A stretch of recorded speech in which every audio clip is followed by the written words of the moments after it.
እማዬ አቤት ምንድነው? አቡሽ እኮ ሞተ። አቡሽ እናንተ ጓደኛ መስሎ ሞተው ሳምንት ነው አሉን። አሁን ነው ለኛም ተደውሎ የተነገረን። ወይኔ አቡሽ የሆነ ነገር ግዢና በቃ ለቅሶን እንሂድ። እኔ ሰው በሞተ ቁጥር ገንዘብ ማውጣት አለብኝ? ኧረ እማዬ ከየትም ቢሆን ተበደረሽ። ተበድሬም ቢሆን አንድ ነገር ገዝተን እንሄዳለን።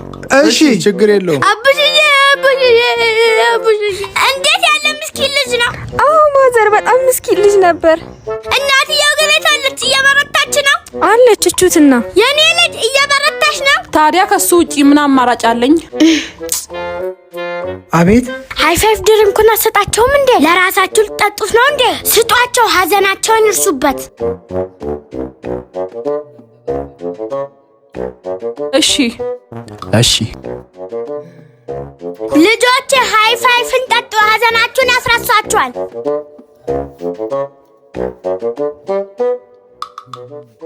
ዋው በጣም ይጣፍጣል። ዋው በጣም ጣፋጭ ነው። በጣም ደግሞ እኮ የልጆች ጓደኛ ነው። አብረው ነው የሚማሩት። ማን ዮሴፍ ይማራል እንዴ? እና እንዴ ልጅሽ ዮሴፍ ደግሞ ይማራል እንዴ? ኧረ አይማርም እንዴ ታዲያ ይሄ ማለቅሶ ቤት ነው? ይሄማ ዮሴፍ ቤት ነዋ፣ የጋሽ ከበደ ልጅ። እንዴ ለቅሶ ቤት ተሳስተናል እንዴ ሃይ ፋይቭ ድሪንካችን አምጡ፣ አምጪ፣ አምጣው፣ አንተም አምጣው። ወይኔ ቡሽ